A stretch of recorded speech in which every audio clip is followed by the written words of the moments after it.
Welcome to my podcasting journey. आज मैं अपनी पॉडकास्टिंग जर्नी की शुरुआत करने जा रहा हूँ। इस जर्नी की शुरुआत में मैंने एक अजय कुमार गर्ग इंजीनियरिंग कॉलेज का थर्ड ईयर का एक छात्र लिया है जिसका नाम उदित सिंह है। आइए इनसे जानेंगे कि इनका एक्सपीरियंस क्या रहा है, ये आगे क्या करना चाहते हैं, किस चीज़ की तैयारी कर रहे हैं। शुरुआत के लिए इनसे पूछते हैं, आपका बीटेक का करियर जो अभी तक आपने पढ़ा है, जब से आप आए हैं बीटेक में आप कैसे पहुँचे, क्या रहा, अब आप इंजॉय कर रहे हैं, क्या कर रहे हैं, आपका कॉलेज का एम्बियंस कैसा लगता है, इस पे थोड़ी सी रोशनी डालें। तो पहले तो शुरुआत की जाए तो 11वीं के दौरान मैंने अपनी जेईई मेन की तैयारी शुरू करी। तब मैंने अपना 2 साल जेईई मेन में तैयारी करी। उसके बाद कोविड में हमने 1 साल काटा। उसके बाद हमने फिर जेईई मेन का पेपर दिया। वहाँ से मेरी परसेंटाइल आके मुझे कॉलेज अलॉट हुआ, तो मुझे एकेटीयू का आदित्य कुमार गर्ग मिला। उसमें मुझे सीएसआईटी ब्रांच मिली। और फिर इस कॉलेज में आके इस कॉलेज का हमने माहौल जो देखा, कॉलेज का माहौल एक काफ़ी अच्छा है। कॉलेज का जो एक एम्बियंस काफ़ी अच्छा है, एक वर्क लाइफ काफ़ी अच्छी है। इसमें लोग काफ़ी फ्रेंडली हैं। और इस कॉलेज का जो आपको ग्रोथ है वो इस कॉलेज से अच्छी है। इस कॉलेज में जो बच्चे हैं काफ़ी हार्ड वर्किंग हैं। इसमें अगर आप देखें तो आपकी यहाँ की जो फैकल्टी है वो काफ़ी सपोर्टिव है। और फिर इस कॉलेज में अगर आप आते हैं तो फिर इस कॉलेज से आपको काफ़ी एक्सपोज़र मिलता है। और बाकी सारी मतलब इंडस्ट्रीज़ के रिलेटेड सारे उनके सारे एचआर से आपकी काफ़ी जान-पहचान होती है। यहाँ पे काफ़ी सोसाइटीज़ हैं, कल्चरल भी हैं और वैसी तो आप टेक्निकल किसी भी। कल्चरल सोसाइटी का पार्ट बने नहीं बने, आप अपने आपने ज्वाइन करा कल्चरल हाँ, सोसाइटी का, आप किसी पार्ट बने नहीं बने? हाँ जी, बिल्कुल मैं रेनेसा का पार्ट हूँ और ऊपर से फिर मैंने फुटप्रिंट्स में भी जॉइन करा था। और फिर टेक्निकल तो आपके पर्सपेक्टिव से एक सोसाइटी कॉलेज के लिए कितनी अहमियत रखती है? एक सोसाइटी कॉलेज के उतनी अहमियत रखती है जैसे हम अगर कॉलेज का अगर क्योंकि डिफरेंट डिफरेंट टाइप्स के बच्चे डिफरेंट डिफरेंट उनको डिफरेंट स्किल सीखनी होती है। किसी को किसी ग्रुप में ज्वाइन करना होता है तो वो उस ग्रुप का पार्ट बन सकते हैं। तो वो सोसाइटी उस तरह से चुनते हैं कि अगर किसी को फैशन में जाना है तो वो फैशन के बेस पे सोसाइटी देखेगा। किसी को अगर स्पोर्ट्स में जाना है तो स्पोर्ट्स की सोसाइटी देखेगा। किसी को अगर राइटिंग वाइटिंग अच्छी करनी है तो उस हिसाब से देखेगा अपना एक्सपोजर। तो उसमें आपको काफ़ी सीनियर से और समझ मिल जाती है। ये बताएं कि ये तो हो गई कल्चरल सोसाइटीज़ की बात। अगर हम सोसाइटीज़ को छोड़ दें और थोड़ा सा एजुकेशनल और टेक्निकल एस्पेक्ट्स पे जाते हैं कॉलेज के, तो आप बताएं मुझे एजुकेशनल एस्पेक्ट आपके कॉलेज के क्या है? कॉलेज में जो सिलेबस है वो उनका क्योंकि एकेडमी से एफिलिएटेड है तो उनसे उनसे पूरा सिलेबस वही चलता है। यहाँ पे आपको जो सिलेबस है जो फर्स्ट ईयर का है उसमें तो आपका कॉमन रहता है। सेकंड ईयर का आपका ब्रांच वाइज सबका अलग बढ़ जाता है। तो जैसे मैं सीएसआईटी का हूँ तो मेरा बेसिकली ज़्यादा जितने कंप्यूटर बेस्ड सब्जेक्ट हैं या कंप्यूटर हार्डवेयर सॉफ्टवेयर वो सब्जेक्ट ज़्यादा आते हैं, वो एस आर्किटेक्चर टाइप। और अगर आप इलेक्ट्रॉनिक्स में देखें तो वहाँ नेटवर्किंग आ जाती है। सिविल में फिर आपको वहाँ ब्रिज टाइप आ जाता है। उसके बाद अगर मैं उसमें मैकेनिकल में देखें तो वहाँ वो आ जाता है मोटर वोटर्स और कार्स वार्स का ऑटोमोबाइल आ जाता है। अब मैं आपसे ये और जानना चाहूँगा कि आप मुझे ये बताएं, जो सिलेबस एकेटीयू आपको पढ़ा रहा है, वो कितना रिलेवेंट है इंडस्ट्री स्टैंडर्ड से? आपके नज़रिए से क्या लगता है आपको? जी, अगर बताएँ तो जो सिर्फ सिक्योरिटी पढ़ा रहा है वो काफ़ी हद तक वैसे क्योंकि जो इंडस्ट्रीज़ हैं उनको मतलब अभी भी जैसे अगर कोई हार्ड को जाना चाहता है तो उसको पहले पूरा बेसिक सीखना पड़ेगा। उसके बिना वो बिल्कुल नया नहीं सीख पाएगा। और अगर वो इन सब्जेक्ट भले ही पुराने हैं बट आपको अगर ध्यान दोगे तो वो सब्जेक्ट हार्ड भी हैं और इंटरेस्टिंग दोनों चीज़ें हैं। तो अगर कोई ऐसा जो बच्चा है जिसको अगर इसमें लगता है कि वो इसी इंडस्ट्री का पार्ट बनना चाहता है और काफ़ी आगे तक जा सकता है, तो वो इन डेप्थ और एक हार्डकोर नॉलेज ले सकता है। तो उसके लिए थोड़ा सिलेबस मॉडिफाइड है। और सिलेबस देखा जाए तो सिलेबस ऑलमोस्ट सारी इंजीनियरिंग कॉलेज का ऐसे ही रहता है, उसमें कोई फ़र्क नहीं है, सारे सब्जेक्ट सेम ही रहते हैं, कोई नया बना नहीं। मैंने जब और लोगों का पॉडकास्ट लिया था तो मुझे थोड़ा सा ऐसा रिव्यू मिला कि थोड़ा सा बीटेक कॉलेजेस का सिलेबस आउटडेटेड रहता है। इस बारे में आपको कोई ख्याल है या आपके हिसाब से वही मॉडर्न चल रहा है अभी भी? जी, कुछ जैसे अगर देखा जाए कुछ जैसे सब्जेक्ट की अगर आउटडेटेड ऐसा है कि अगर कहीं का भी सिलेबस उठाएँ तो उसमें कुछ सब्जेक्ट पुराने होते हैं, फिर कुछ सब्जेक्ट्स में वैसे डाल देते हैं नए क्योंकि जैसे एआईएमएल पढ़ा देते हैं, उसमें अगर कंप्यूटर से रिलेटेड जैसे कोई सब्जेक्ट है, कंप्यूटर सिक्योरिटी हो गई वो पढ़ा देते हैं।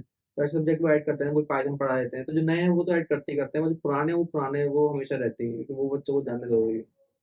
अब ये फिर हम एजुकेशनल एस्पेक्ट हमने डिस्कस करा, ये एकेटीयू के अजय कुमार करके इंजीनियरिंग कॉलेज के एक स्टूडेंट है। मैं फिर से आपको बता रहा हूँ, ये इनका नाम उदित सिंह है। इन्होंने जेईई से अपनी जो है कॉलेज में दाखिला प्राप्त करा है। अब इनसे जानते हैं इस कॉलेज में आने के बाद इस ये कॉलेज टेक्निकली कितना साउंड है? मतलब यहाँ टेक्निकल एनवायरनमेंट, टेक्निकल जो इतनी आपकी कोडिंग स्किल्स हो गई या फिर इस तरीके की कोई सोसाइटीज़ है जो प्रमोट करी करी जाती है या फिर कुछ कैसा है बताएँ आप? जी, टेक्निकल वाइज़ अगर देखा जाए तो सोसाइटी यहाँ पे कॉलेज में काफ़ी मतलब काफ़ी आपको टेक्निकल मतलब आपको काफ़ी टेक्निकल एक्सपेंशन मिल सकता है, क्योंकि यहाँ पे जितनी सोसाइटीज़ हैं उस फील्ड में काफ़ी वर्क करती हैं। जैसे वो हमेशा मतलब कुछ ना कुछ प्रमोट करती रहेंगी, कुछ ना कुछ, जैसे अगर इवेंट हैं तो उनके इवेंट के साथ कोडिंग बेस्ड रहेंगे या फिर कहीं उसमें वर्कशॉप करवा देंगे, मतलब आपको उससे जोड़े रखेंगे। तो ये नहीं लगेगा कि आपको सिलेबस ही पढ़ना है पूरे टाइम। तो आपको ये भी लगेगा कि आप फील्ड के से थ्रू-आउट वो भी सिलेबस चल रहा है, क्योंकि सीखनी भी तो बहुत ज़्यादा ज़रूरी रहती है, और प्लस आप थोड़ा-सा टेक्निकल, क्योंकि वो भी बहुत ज़रूरी है, तो आपको मैच चलता रहता है सही, तो वो बैलेंस है यहाँ पे। अब आप बताएँ कि आपके जो मतलब ये एक चीज़ होती है ना कि यार कॉलेज लाइफ़ है, हाँ, तो आप इस टाइम हॉस्टल लाइफ़ प्रेफ़र करते हैं कि एक 2 तरीके का कॉन्सेप्ट होता है, मैं अपने व्यूअर्स को बताना चाहूँगा, 2 तरीके के कॉन्सेप्ट होते हैं। एक हॉस्टल लाइफ़ होती है, एक डे स्कॉलर होता है। हॉस्टल लाइफ़ हॉस्टलर्स को ही पता होती है, बाकी डे स्कॉलर्स की भी अपनी होती है, तो आपके लिए बेसिक प्रेफ़रेंस क्या रहेगा? हॉस्टल लाइफ़ की डे स्कॉलर? और आप मेरा करंटली क्या है, ये भी व्यूअर्स जानना चाहते हैं। मेरा जो बेसिकली मेरा फेवरेट तो हॉस्टल लाइफ ही है, क्योंकि एज़ सच डे स्कॉलर में तो बहुत ज़्यादा फाउंडेशन आपको मिलेगी। आप मतलब एक हॉस्टल लाइफ में आप मतलब अलग लेवल पे सोच सकते हैं, आप दुनिया से थोड़ा हट के सोच सकते हैं, आप चीज़ें कर सकते हैं जो आप कभी नॉर्मल लाइफ में नहीं कर पाएँगे घर बैठे-बैठे, तो उसका फ़र्क पड़ेगा। प्लस मैं तो एक हॉस्टल हूँ, तो मैं तो हॉस्टल को प्रमोट करूँगा कि एज़ सच मेरा तो फेवरेट ही है भाई। मैं जितने लोगों से ज़्यादातर मिला हूँ, सब हॉस्टल लाइफ़ को ही अच्छा बताते हैं। आपने कुछ आपके हॉस्टल में कुछ ऐसे पल रहे हों या फिर कुछ ऐसा रहा हो, जो आपको हॉस्टल में मतलब लगा हो यार मज़ा आ गया, कुछ ऐसा था सीन? हाँ, मतलब काफ़ी जब हम ऐसे फन एक्टिविटीज़ करते हैं, तो उस दौरान काफ़ी ऐसे हँसी-मज़ाक काफ़ी हो जाता है। प्लस अगर देखा जाए तो यहाँ पे ऐसे बर्थडे पार्टीज़ का काफ़ी अच्छा है एक-दूसरे को मतलब काफ़ी अच्छे से जो आप प्रेज़ेंट करते हैं, और प्लस थोड़ा-सा जो उसका वो बर्थडे बॉम्ब टाइप होता है, वो भी बहुत इंटरेस्टिंग रहता है। और प्लस जैसे रात में काफ़ी आप देखा जाए तो रात में आप मतलब बोर नहीं हो सकते हॉस्टल में, लाइक आपको कुछ ना कुछ नया आता ही रहता है हॉस्टल में, इसमें थोड़ा अब ये बताएँ कि कॉलेज का जो अब मैं कॉलेज की स्पेसिफिकली बात कर रहा हूँ, अभी तो मैं कॉलेज की स्पेसिफिकली बात कर रहा हूँ क्योंकि जो व्यूअर्स हैं उनको पता होना चाहिए कि कॉलेज लाइफ़ कैसी होती है। मतलब बेसिकली एक टियर 3 के कॉलेज की लाइफ़ कैसी होती है, ये व्यूअर्स को पता होना चाहिए। तो फेस्ट्स का क्या स्टेटस है आपके कॉलेज में? फेस्ट हमारे कॉलेज में जो होते थोड़े ओकेजनली हैं, बट जितने भी होते हैं, क्योंकि हमारा जो जितने हमने अटेंड किए हैं, क्योंकि हम जिस टाइम आए थे उस टाइम तो कोविड की प्रॉब्लम थी, तो उस टाइम तो पहले रिस्ट्रिक्शन था ही काफ़ी जगह, तो यहाँ भी नहीं होता। अब जैसे चीज़ें ओपन हो रही है तो काफ़ी नए नए फेस्ट आके दिख रहे हैं हमें, काफ़ी हमने अपना फ्रेशर्स करी थी, उसके बाद अभी हम काफ़ी वर्कशॉप में भी गए थे, जैसे कोनेटस सोसाइटी है टेक्निकल, उसने अभी ऑर्गेनाइज करवाई थी 6 डेज़ की वर्कशॉप, तो उसमें भी हम गए थे। प्लस अभी और सोसाइटीज़ भी हैं जो उसको देख के करवा रही हैं, कि और हम स्पीकर बुलाए जाते हैं यहाँ पे, काफ़ी गूगल से आते हैं और काफ़ी मतलब अच्छी-अच्छी वेब डिज़ाइनिंग या फिर यूआई यूएक्स से काफ़ी मतलब इंडस्ट्री से आते रहते हैं लोग। तो ये ये अब तक का मैं आपको सिनेरियो बता रहा हूँ क्योंकि ये थर्ड ईयर के स्टूडेंट हैं इसलिए हम ज़्यादा प्लेसमेंट वाले पार्ट पे जा नहीं रहे हैं। लेकिन आपको सीनियर्स आपके क्या बताते हैं कि प्लेसमेंट का कॉलेज का आपका क्या स्टेटस है? प्लेसमेंट का जो कॉलेज का स्टेटस यही है कि अगर आप मेहनत कर रहे हैं और अगर आपका सीजीपीए अगर आपकी अच्छी है, आपके स्किल्स हैं, तो आपको प्लेसमेंट आराम से हो जाएगा। अगर आप मेहनत नहीं कर रहे तो फिर आपका कहीं न कहीं प्लेसमेंट फँस सकता है, क्योंकि फिर वो उसमें कोई कुछ नहीं कर सकता। व्यूअर्स और जानना चाहेंगे आपके कॉलेज में लगभग एवरेज प्लेसमेंट्स क्या रहते हैं? एवरेज प्लेसमेंट हमारे यहाँ 6 लैक्स 5 टू 6 लाख हो जाता है, और ज़्यादा प्लेसमेंट देखा जाए तो 20, 25, 30 लाख आराम से मिल जाता है। अभी मैं इनसे बिहाइंड द सीन्स कुछ बात कर रहा था, तो मुझे पता चला कि वैसे तो कॉलेज ओवरऑल बहुत अच्छा है, लेकिन कॉलेज में डिसिप्लिन बहुत ही ज़्यादा स्ट्रिक्ट है। कुछ डिसिप्लिन के बारे में आप जो मुझे बता रहे थे, वो व्यूअर्स को बताएँगे? डिसिप्लिन कॉलेज में हमारा यही है कि क्योंकि वो आपको आगे के लिए ट्रेन कर रहा है, तो आपको वो हमेशा टाइम के लिए आने के लिए कहेंगे, टाइम के लिए जाने के लिए करेंगे। जो कि बच्चे ज़्यादातर, क्योंकि कोविड से आए हैं तो घर पे रहे थे, तो इतने ज़्यादा मतलब उसमें अकोमोडेट नहीं कर पाते, बट वो चाहते तो मतलब सब जानते तो ही हैं, टाइम पे आओ, टाइम पे जाओ, सन पंक्चुअलिटी बनाए रखो, थोड़ा-सा माइंडसेट आपका फ्रेश रहे, रोज़ ढंग से उठो, ढंग से बात करो, ढंग के मैनर्स रखो। तो वो सब कॉलेज चाहते हैं, भले ही बच्चे थोड़ा बहुत तो टीनेजर है तो थोड़ा बहुत तो करते ही हैं आई सपोज़, बट ठीक है ये उसमें क्या यहाँ है। बोलना नहीं चाह रहे हैं, लेकिन कॉलेज में अटेंडेंस की भी समस्या बहुत ज़्यादा है। मुझे ये बता रहे थे कि थोड़ा-सा भी अटेंडेंस कम हो जाती है, तो कॉलेज वाले कहने लगते हैं कि घर पे फ़ोन कर देंगे, ये हो जाएगा। तो जो भी बच्चे इस टाइम अगर ये अजय कुमार गर्ग या एकेटीयू के कोई भी कॉलेज चूज़ कर रहे हैं, तो वाइज़ली चूज़ करें। वरना अगर मैं एक नॉर्मल आपसे जानना चाहूँ कि आपकी अब तक का जो बीटेक जर्नी रही है, वो कैसी रही है? मेरी बीटेक जर्नी काफ़ी स्मूथ रही है, सच कोई बहुत ज़्यादा प्रॉब्लम नहीं आई, मैं ऐसा कोई प्रॉब्लमेटिक चाइल्ड तो हूँ नहीं, तो प्रॉब्लम नहीं आती। बट एज़ सच अगर आप करेंगे तो प्रॉब्लम तो कहीं न कहीं सब सबको सब जगह आती है, आप कहीं भी पहुँच जाएँ, चाहे आईआईटी हो, वो चाहे कहते हैं एनआईटी ना हो। वो बात, प्रॉब्लम्स तो है सबके साथ, बस नज़रिए की है बात। अगर मैं जानना चाहूँ तो मैंने एक सेइंग सुना है कि बैक के बिना बीटेक बेकार है। इस पे आपका क्या कहना है? हाँ, नहीं, एक चीज़ अगर आप देखो बैक ऐसी चीज़ है कि आप आएगी तो आपको ऐसा कोई बहुत वो नहीं है, क्योंकि बड़े-बड़े बहुत जगह आप देखा जाए तो बैक आ सकती है, आप कहीं बिज़ी हैं, कोई और चीज़ में बिज़ी हैं, आप पेपर नहीं दे पाए, नहीं तैयारी कर पाए, तो आपकी बैक आ सकती है। तो उसमें कोई इतना कोई वो नहीं है, तो आप हमेशा समझते मेरे काफ़ी दोस्त हैं, उनके ऐसे साढ़े 6 सीजीपीए आए, उनके बैक के बाद उनकी क्लियर हो गया, उनकी जो सीजीपीए ऑलरेडी इंप्रूव हो गए 7.5, तो उनको ऐसा कोई प्रॉब्लम नहीं आएगी। ना क्योंकि उस चीज़ का रिफ्लेक्शन नहीं आता, आप लेके बैठेंगे तो कोई प्रॉब्लम नहीं आएगी, बस आप नॉर्मल चलते रहें। ये भी जानना चाहेंगे व्यूअर्स कि बैक का कहीं प्लेसमेंट्स पे तो फ़र्क नहीं पड़ता है? अगर आप देखो अगर प्लेसमेंट का तरफ पड़ेगा कि आप प्लेसमेंट की तरफ जाएँगे बैक लेके तब तो आपको वैसे ही रिजेक्ट कर देंगे। तो आपको उससे पहले क्लियर करनी पड़ेगी अपनी बैक। मैं अपने एक्सपीरियंस से बता रहा हूँ आप लोगों को, अगर आपके पास स्किल्स हैं, तो अगर आपकी बैक भी है तो उसमें इतनी आपको लोगों को टेंशन लेने की ज़रूरत नहीं होती। बहुत सारे स्टार्टअप्स हायरिंग करते हैं, जो बैक वाले स्टूडेंट्स को भी हायर करते हैं। फिलहाल हम अपने होनहार छात्र उदित सिंह के साथ कंटिन्यू करना चाहेंगे। तो बताएँ आपने ज़िंदगी में आगे करने का क्या सोचा है? मतलब आप अपने आप को 30 से या 40 में एक लॉन्ग टर्म गोल आपका क्या रहेगा? मेरा लॉन्ग टर्म ये रहेगा कि थोड़ा-सा एक तो क्योंकि मुझे कॉम्पिटिशन देना तो मैं अभी गेट की तैयारी कर रहा हूँ, तो मुझे गेट 2020 लाइक 2024 का मेरा गोल है, तो पहले तो मैं उस पे फोकस करूँगा। और जब उससे जैसे मान लीजिए अगर क्लियर हुआ तो मैं उसके आगे अपना एक मतलब कोई अच्छा कॉलेज लेके उसमें फिर अपना एमटेक का उसमें रिसर्च-विसर्च करके प्रोजेक्ट सबमिशन करके प्लस उसमें अगर प्लेसमेंट अच्छी लग गई तो मैं उसके आगे फिर कंपनी में अपना बेसिक अपना काम और जर्नी ज़्यादा। एक और चीज़ मैं व्यूअर्स को थोड़ा-सा मतलब बता दूँ कि कमेंट्स में बिल्कुल गाली लिखने की ज़रूरत नहीं है। मैं समझ रहा हूँ ये पॉडकास्ट थोड़ा-सा जो होता है आप समझ रहे हैं ना इंटरव्यू की तरफ ज़्यादा बढ़ रहा है। लेकिन वो कहते हैं ना एवरीथिंग दैट एंड्स वेल स मतलब अब मैं आपको एक्सप्लेन नहीं कर सकता कि आप जिस चीज़ की शुरुआत करने जा रहे होते हैं, हर चीज़ में थोड़े से अप्स एंड डाउन्स आते हैं। तो आप भी कोऑपरेट करिए, बाकी हम इनकी लाइफ़ के बारे में जान ही रहे हैं। तो मैं मेरे व्यूअर्स थोड़ा-सा ये जानना चाहेंगे कि जो गेट एग्ज़ाम होता है, वो क्या होता है बेसिकली? उससे होता क्या है या फिर एग्ज़ाम का पैटर्न क्या रहता है कुछ? तो देखिए जो गेट एग्ज़ाम है वो एक आईआईटीज़ करवाती है, तो इसमें जो आईआईटीज़ होती हैं वो आपको मतलब बेसिकली जो आपने बीटेक में पढ़ा होता है मतलब आपका है तो इसमें एडमिशन मिलेगा आपको एमटेक में या फिर आप अब्रॉड में भी ट्राई कर सकते हैं। प्लस अगर जैसे अगर आप ये गेट एग्ज़ाम देंगे तो आपको पीएसयूज़ में पब्लिक सेक्टर्स में काफ़ी आप वो जो कंपनी होती है जैसे बेल हो गई, ओएनजीसी हो गई, इसमें आपको सीधे उसमें वो लग जाती है आपकी जॉब। प्लस अगर आप गेट्स के द्वारा एमटेक में एडमिशन लेंगे तो फिर आपको आईआईटीज़ या फिर एनआईटीज़ या ट्रिपल आईटीज़ आपको स्टाइपेंड देती हैं, जो आपका मतलब गेट बिल्कुल ऑलमोस्ट फ्री कर देता है। फिर आप अगर चाहते हैं तो गेट से आगे बढ़ के आप एमटेक के आप टीचिंग लाइन में भी जा सकते हैं पीएचडी करने के बाद। तो आपने गेट करने का सोचा है। ये बताएँ आप अपने आप को एट द एज ऑफ 30 मतलब अभी आपकी मैं अगर सही हूँ तो कुछ 21 साल की उम्र रही होगी। तो आप एट द एज ऑफ 30 अपने आप को कहाँ इमेजिन करते हैं?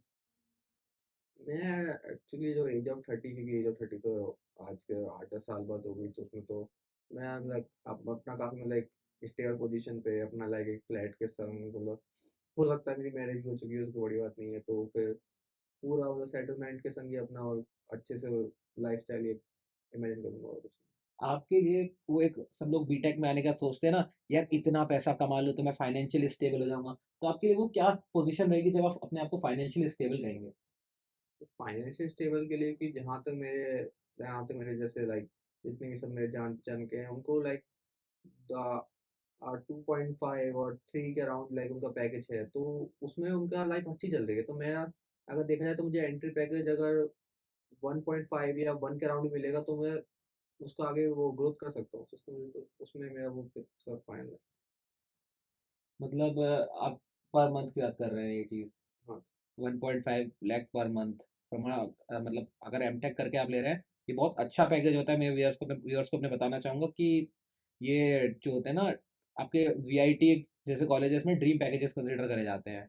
तो ये काफ़ी अच्छी सोच है आपकी मेरे हिसाब से।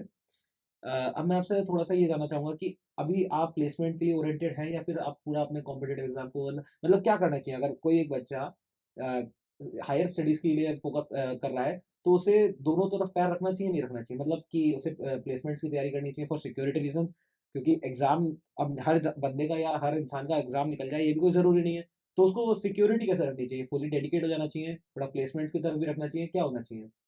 जी, ये चीज़ तो ऐसी है ना, क्योंकि अगर मैं कह दूँगा तो उससे फिर आप तो मतलब आप श्योर नहीं हो पाएँगे। इसलिए आपको अगर खुद से श्योर है कि आप प्लेसमेंट भी सँभाल सकते हैं और गेट एग्ज़ाम भी सँभाल सकते हैं, तो आप दोनों पे जाइए। और अगर आप श्योर नहीं है कि आप एक चीज़ कर सकते हैं, क्योंकि आप दोनों को टाइम नहीं दे पाएँगे और एक को भी नहीं दे पाएँगे, तो उससे अच्छा आप एक ही पे फ़ोकस करें। क्योंकि वरना आपसे दोनों ही खराब चल जाएँगी। तो इसलिए आपको पहले अपने आप को पूरा समझना पड़ेगा कि आप इस कैपेबल हैं कि आप प्लेसमेंट के साथ-साथ तैयारी कर सकते हैं। जो कि वो भी एक अच्छी चीज़ है, क्योंकि उसमें आप दोनों चीज़ सीख जाएँगे।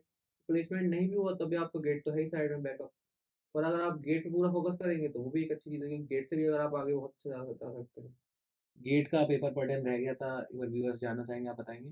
कि गेट का पैटर्न ये है कि गेट में एक तो लाइक 12 सब्जेक्ट्स हैं, जो आपके बीटेक के जो 4 चारों साल हैं, उनको कंबाइन करके 4 सब्जेक्ट हैं। इसमें मेन जो पोर्शन रहता है वो एक तो रहता है जो आपके थ्योरेटिकल सब्जेक्ट्स हैं, जो आप पढ़ते ही पढ़ते हैं, और प्लस एक हो गया कि आपका जो जैसे आपका ऐसे जनरल रीजनिंग टाइप हो गई, वो पूरा एक एक पोर्शन हो गया, और एक मैथमेटिक्स हो गई। ये 3 चीज़ों में डिवाइड है पूरा गेट। तो अब ये आप हमने आपसे पूछा कि आप 30 की एज तक क्या चाहते हैं या फिर आप गेट की तैयारी कर रहे हैं, गेट के बारे में क्या होता है व्यूअर्स। अब ये सब लोगों के मन में अब तक सवाल आ गया होगा, भाई कॉलेज बढ़िया है, कल्चरल भी अच्छा है, कॉलेज का टेक्निकल भी बहुत अच्छा है। मैं अगर सही सही बोल रहा हूँ तो आपसे मेरी बात हो रही थी तो पता चला कि काफ़ी सोसाइटीज़ हैं, एक कोनाटा सोसाइटी थी जिसने अभी 5 डेज़ का कोई इवेंट कराया था, इसमें गूगल से भी स्पीकर्स आते हैं, सेमिनार्स होते हैं काफ़ी। तो इतना तो मैं समझ गया आपकी बात से कि कल्चरल और टेक्निकली तो कॉलेज बिल्कुल साउंड है। हाँ, थोड़ा-सा डिसिप्लिन है अब ये प्रॉब्लम्स तो थोड़ी-थोड़ी सब कॉलेजेस के साथ होती हैं। अब व्यूअर्स ये जानना चाहेंगे कि इस कॉलेज में अगर आपको एडमिशन लेना है तो उसके लिए आपको अगर आप 11th या 12th क्लास के एक स्टूडेंट हैं, तो आपको क्या प्रोसेस फॉलो करना है जिससे आप इस कॉलेज में आ सकते हैं? अगर आपको जैसे अगर आपको जेईई मेन के थ्रू आना है, तो उसके लिए तो आपको काउंसलिंग जोसा के थ्रू पूरा भर के आना पड़ेगा, तो आपको कॉलेज अलॉट होगा, वहाँ आप ब्रांच अपनी चुन सकते हो सब। उसके बाद वरना आप डायरेक्ट एडमिशन ले सकते हैं। डायरेक्ट एडमिशन में आपको यहाँ पे आके लाइक फॉर्म वॉर्म भरना पड़ेगा, बात करनी पड़ेगी, आपकी परसेंटेज अच्छी होनी चाहिए, 12th में वो सब। एक जो सबसे ज़्यादा मतलब बहुत ही ज़्यादा बज़िंग टॉपिक होता है, एक स्टूडेंट जो इस टाइम 10th और 12th में होता है, उसके लिए होता है इस बज़िंग टॉपिक कि यार सीएसई मिल रही है मुझे, आईटी मिल रही है, अंतर क्या होता है सीएसई और आईटी में? क्यों कॉलेज ने 2-2 ब्रांचेस निकाल रखी हैं? तो मैं अभी वही वही चीज़ है ना कि जब मैं कॉलेज के बारे में स्टडी कर रहा था, तो मुझे पता चला इनके कॉलेज ने ऑलरेडी सीएस और आईटी में 5-5 ब्रांचें खोल रखी हैं। तो मतलब आप बताएँ कि ये तो पढ़ाई कर रहे हैं इस चीज़ के बारे में, तो अच्छे से बता सकते हैं कि सीएसई और आईटी में अंतर क्या है? मतलब क्या अगर आईटी मिल रही है तो अच्छी चीज़ नहीं है, सीएसई है तो मतलब हम आईटी मिली तो मेरे को कुछ नहीं हो पाएगा, सीएसई मिलनी चाहिए थी, क्या है सीन? कुछ क्लैरिफ़िकेशन दीजिए। नहीं, अगर ब्रांच वाइज़ का अगर देखिए, ब्रांच तो ऐसे वो सब ब्रांचेज़ हैं, लाइक आपको मतलब उसमें एक डिवीज़न है कि ऐसे होता है कि अगर आप बीटेक उसमें आईटी भी आ गया, सीएसई भी आ गया, तो उसमें ऐसा नहीं है कि कोई ऊपर-नीचे ब्रांच है, सब आस-पास ही ब्रांच है, क्योंकि सब में पढ़ाई तो वही है ऑलमोस्ट। एक सब्जेक्ट अलग हो सकता है, तो उसमें आपको फ़र्क पड़ेगा, उससे ज़्यादा कुछ नहीं है, सब पढ़ाई सब सेम है, सबकी सेम ही है। प्लेसमेंट्स में कोई अंतर पड़ता हो सीएसई, आईटी के? नहीं, प्लेसमेंट वाइज़ तो ऐसा कोई इश्यू नहीं है, आपका सारा पूरा पूरा आपका सिस्टम सेम है, क्योंकि बस कंप्यूटर साइंस का ऐसा है ना, कंप्यूटर साइंस में ऑलरेडी ऐसे आप डेटा साइंस अगर एमटेक करेंगे तो डेटा साइंस, एआईएमएल तो पहले है वो एमटेक, बट उसमें अलग-अलग स्पेशलाइज़ेशन हो जाती है। तो बस आपका ये है कि आप किसी की डिग्री पे आईटी लिखा हो, किसी की सीएसई लिखा हो। अब चलिए उन लोगों ने जो सुन रहे हैं मेरे व्यूअर्स कोशिश करेंगे यहाँ तक पहुँचने की। अगर पहुँच जाते हैं, तो उन्हें अपनी टेक्निकल जर्नी की स्टार्ट कैसे करना चाहिए? मतलब कोई भी अगर बीटेक की स्टूडेंट या मतलब बीटेक में एडमिशन लेना चाहता है, उसके बाद एडमिशन के बाद वो ये सोचता है यार मैं कोई प्रोग्रामिंग लैंग्वेज पढ़ लूँ। आजकल तो न्यू एजुकेशन पॉलिसी के बाद मेरे हिसाब से शायद गवर्नमेंट ने भी कंपल्सरी कर दी है programming languages from the classes of 5th onwards 5th-6 से प्रोग्रामिंग कंपल्सरी है। तो किस तरीके की प्रोग्रामिंग लैंग्वेज से स्टार्ट करना चाहिए एक बीटेक स्टूडेंट को फर्स्ट ईयर से? मतलब क्या जर्नी रहनी चाहिए बीटेक फर्स्ट ईयर स्टूडेंट से लेके आप जर्नी पूरी के बताएँ आप? क्या करना चाहिए उसे? प्रोग्रामिंग लैंग्वेज अगर आपको चूज़ करनी है तो आप अब लाइक सी प्लस प्लस है, तो मेरे हिसाब से पहले आपको थोड़े बेसिक अपने स्ट्रॉन्ग करने चाहिए। आपको लाइक कोई आसान लग रही है प्रोग्रामिंग लैंग्वेज, आपको पसंद है, तो आप उससे बिल्कुल ट्राई कर सकते हैं, आपको पूरा बेसिक सिखा देगी। प्लस आपका थोड़ा लाइक आपका कुछ एक्सपीरियंस भी हो जाएगा, कुछ आप बता पाएँगे कि हाँ, ये प्रोग्राम मुझे लैंग्वेज आती है। पहले या तो अपनी फ़ेवरेट लैंग्वेज चुन लें, क्योंकि मार्केट में जितनी लैंग्वेज सब काम ही आएँगे आपको, सी, सी प्लस प्लस कहीं न कहीं आप लिख सकते हैं, कोई प्रॉब्लम नहीं आएगी। पर अगर आप वैसा चूज़ करें तो आप, क्योंकि इन डिमांड तो लाइक जावा है, उसमें जावा आप सीखेंगे तो आपको काफ़ी ज़्यादा हेल्प रहेगी। अब मैं समझता हूँ कि कॉलेज के बारे में आपकी एजुकेशनल बैकग्राउंड्स या फिर आपने क्या अब तक करा है, आपकी प्लेसमेंट की तैयारी कैसी है, आप फ्यूचर में क्या करना चाहते हैं या फिर कोई भी एक नॉर्मल मैं जनरलाइज़्ड बात करूँ किसी बीटेक स्टूडेंट की, तो उसे करना क्या चाहिए? अब ये सब छोड़ के मैं आता हूँ कि ऐसा सबकी ज़िंदगी में होता है कि उन्होंने सोचा होता है यार बीटेक कर ली, मेरा मन कुछ और करने का था मतलब समझ रहे हैं ना एक आपके अंदर से हॉबी आती है एक मैं आर्टिस्ट हूँ, मैं पेंटर हूँ, कुछ इस तरीके का। तो ऐसा कभी आपके साथ रहा कि बीटेक में आने के बाद आपको लगा हो यार मैं ये अच्छा करता था, मैं ये नहीं कर पाया? देखिए, मेरा तो ऐसा था कि मतलब मैं तो ऐसा पूरा मतलब हमेशा से मतलब एजुकेशन और पढ़ाई स्टडीज़ में रहा हूँ, तो मुझे तो वैसा कोई वो नहीं लगा। बट जैसे कुछ लोग होते हैं इनमें लाइक स्पोर्ट्स का होता है, तो वो सोच सकते हैं कि हाँ, लाइक कि हम यहाँ पे स्पोर्ट्स थोड़ा-सा वो है, पढ़ाई ज़्यादा चल रही है हमारी, उनके लिए हो सकता है। बट अगर वो भी कोशिश करें तो वो कर सकते हैं, क्योंकि बीटेक के साथ-साथ आप कॉम्पिटिशन काफ़ी दे सकते हैं। पर आप ये भी है कि आप बीटेक में आते हैं तो आपको ये भी रहता है कि आप एक अपना पीछे का मतलब एक बैकअप लेके चलते हैं, क्योंकि अगर आप मान लीजिए स्पोर्ट्स में अगर हैं पर नहीं कर पाए, तो आप कहीं न कहीं आपका एक बैकअप रहेगा। वही आप अगर पूरा ही स्पोर्ट्स में लगा दें और फिर पीछे रह जाएँ, उससे अच्छा आप थोड़ा एक कर सकते हैं इस चीज़ को लेकर। बहुत लोगों में ये मिथ होती है कि बीटेक कॉलेजेस में स्पोर्ट्स का क्या स्टेटस है। अब ये अगर मैं आईआईटीज़ की जनरली बात करूँ तो आप लोगों को सबको पता होगा कि बहुत ज़्यादा स्पोर्ट्स प्रमोट करा जाता है, स्पोर्ट्स वीक होते हैं। तो क्या ऐसे कुछ टियर 3 कॉलेजेस जैसे अजय कुमार गर्ग इंजीनियरिंग कॉलेज जो एकेटीयू से फिलहाल एफिलिएटेड है, तो इसमें स्पोर्ट्स का क्या आपका रहता है कि स्पोर्ट्स को प्रमोट करा जाता है, स्पोर्ट्स वीक कुछ रहता हो इस तरीके का बताएँ कुछ? हमारे यहाँ तो मतलब जैसे अगर स्पोर्ट्स देखा जाए तो स्पोर्ट्स काफ़ी मतलब काफ़ी बच्चे इसमें स्पोर्ट्स में हैं और प्लस काफ़ी मतलब रोज़ खेलते भी हैं। मैं तो लाइक बैडमिंटन खेलता हूँ, मुझे पता है काफ़ी मेरे जितने भी दोस्त हैं सब लाइक खेलने जाते भी हैं बाहर, और प्लस ऐसे ज़ोनल्स कॉम्पिटिशन हो जाते हैं उनके। तो मतलब कुछ ना कुछ आपका हर महीने चलता रहता है। जब आप प्रैक्टिस करते हैं डेली-डेली तो आपका कनेक्शन बनते रहते हैं, और प्लस फिर आपको पता चलता है कि वहाँ कॉम्पिटिशन है तो वहाँ जाते हैं। कभी आप दिल्ली साइड कॉम्पिटिशन है तो वहाँ पार्ट लेने जा रहे हैं। तो कैसे इंटर जैसे हमारे कॉलेज के जैसे अंदर ही सोसाइटी मतलब जो आपकी जो ब्रांचेज़ हैं उनमें भी कॉम्पिटिशन होते हैं, तो उसमें भी आप पार्टिसिपेट कर सकते हैं। तो हमारे यहाँ है मतलब स्पोर्ट्स का है, ऐसा नहीं है कि वो आईआईटीज़ में सब जगह होता है।